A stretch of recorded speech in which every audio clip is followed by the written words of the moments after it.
Surfing's performance has skyrocketed in the past 2 decades.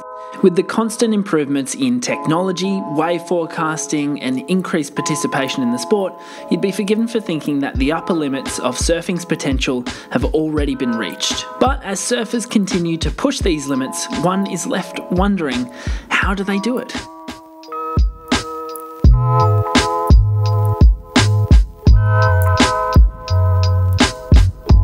It's a valid and somewhat frustrating question at times, as we, the everyday surfer, can sometimes feel like we're being left behind each time a drastic progression occurs in the sport.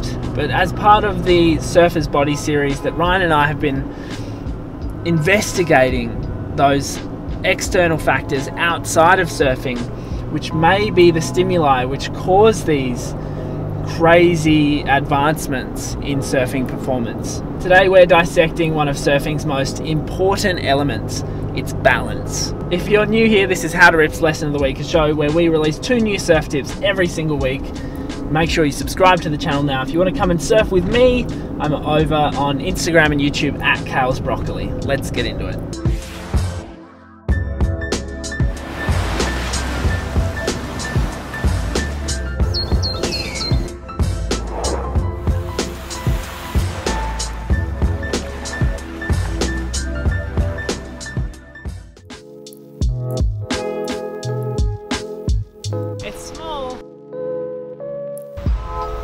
The worst thing is, this is going to be the biggest spot.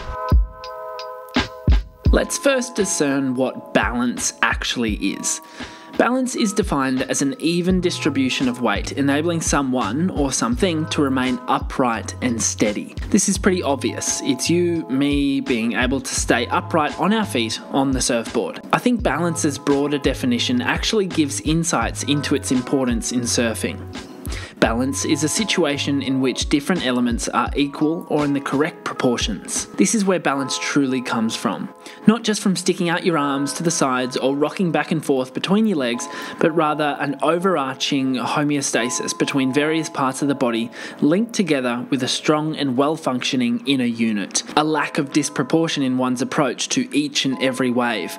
A delicate dance between energy expenditure and energy harvesting. But refraining from getting too esoteric on you today, as much as I'd like to, I want to give you guys some really powerful tools and tricks to improve your balance on the wave.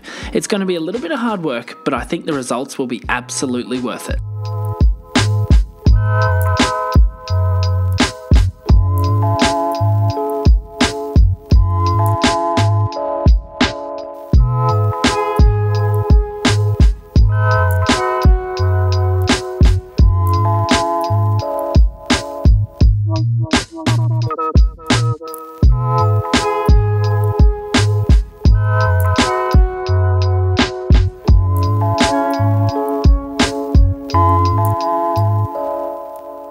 In terms of equipment, there are a few things that I'm going to use today, but my goal here is to empower you to improve your balance without having to spend like $500 on gear. There are a couple of essentials though, so let's go check them out.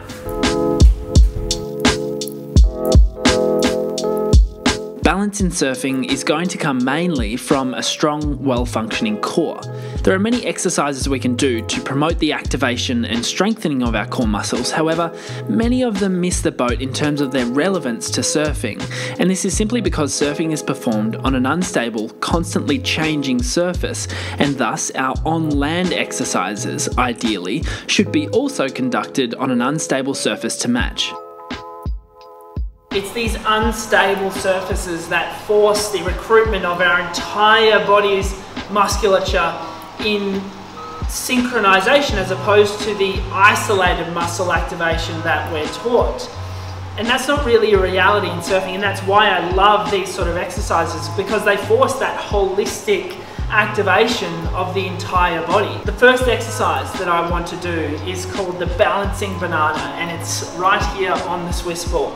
So there are a few options and a few stages at which we can do this. The first one is just lightly activating our balance muscles just by coming up into a kneeling position on our knees on the Swiss ball. And this is pretty basic. Our center of gravity is nice and low and we're feeling pretty safe. The next step from there is to come up into a squat position on the ball. And this one takes a little bit of extra work, and it also takes a little bit of hip mobility. So if you don't have this range of motion, it's going to be a little bit difficult. Now the next thing is going to be a little bit more challenging, and it's very important that you do this in a safe environment, potentially with a very skilled up coach in this area. But this is going to be the standing balancing test on the Swiss ball. It requires a lot of muscle activation in the legs, but it's also very good for mimicking that unstable surface that's involved with surfing. From here, you can move into doing little squats, and keeping your eyes level is always a good idea.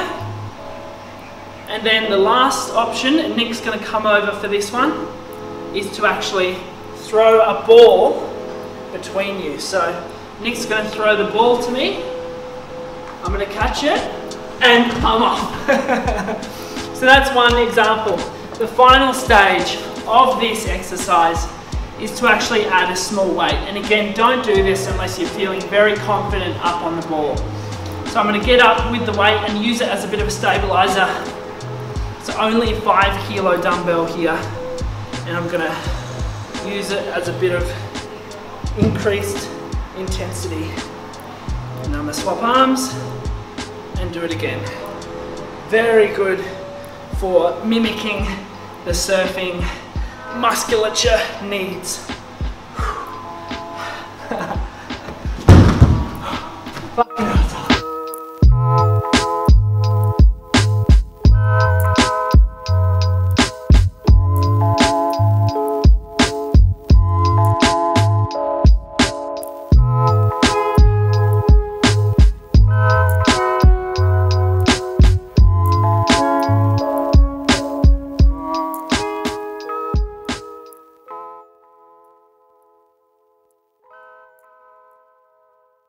Now if it's too much to actually do it on the Swiss ball, then you can actually use a Bozu ball, which offers more stability.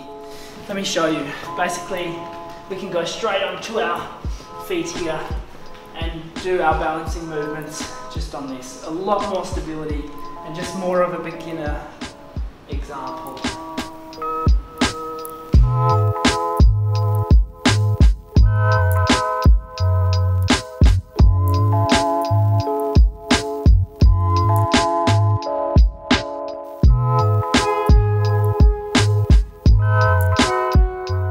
Aside from these ascending and descending balance exercises, we also need to acknowledge that surfing relies on a lot of transverse plane balance, which involves moving weight across from leg to leg.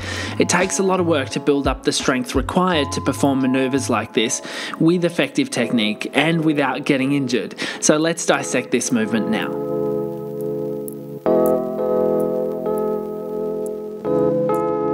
So much of surfing is in the legs, yes, but there are some key balance points that we need to nurture to improve. And when you think about the fact that when you transition from leg to say doing a cutback or an aerial, there are points within that process where your legs aren't actually contributing as much to your balance as your core, your inner unit. So that's really what we need to train when we're doing these exercises. And another one we're going to do to incorporate all that is not that flash, it's just the basic lunge. Lunges are a fantastic exercise for activating the legs, but also engaging the core. When we split our legs like this, it forces our torso's inner unit to fire up to maintain an upright position across the plane of movement, very similar to surfing. Generally, I'll do 10 steps per leg and then walk back to my starting point to rest the legs a bit. We can increase the intensity of this exercise by holding onto a weight on your chest like this. Add in a small twist to simulate a big turn on a wave, and this transitions over to surfing very nicely. Or you can alternate single arm presses to challenge the coordination and balance even more. Just use a light kettlebell between 6 and 12 kilos. The final way you can work on your balance with lunges is via the jump lunge or the ski walk. This exercise is really good for working on single leg stability, coordination, but also spinal integrity. It's really important in this one to activate the banana, as I talked about in my paddling video, to make sure you protect the neck and the head and the spine during this dynamic movement.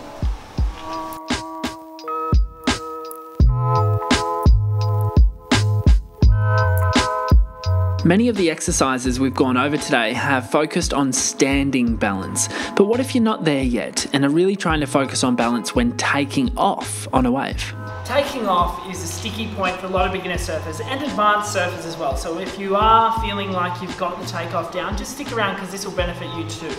Now typically I've seen a lot of coaches prescribe push-ups for strengthening one's prowess in the takeoff process, but I think that there's limitations to that because it doesn't take into account the moving surface of the wave. Adding in a Bosu ball actually mimics much better what happens on a wave. Now, to do a push-up on a Bosu, simply place your hands under your shoulders, feet out nice and straight, the whole body's turned on, and we're just going to go down like this, head looking forward and back up. We're going to keep the elbows together by the body, grazing the ribs, because this is how we take off on a wave. We don't take off with our arms out to the side, we keep them nice and tight. You can add to the intensity of this exercise just by placing your feet on another Bosu ball, thereby removing any stable surface whatsoever and thus mimicking what happens on a wave.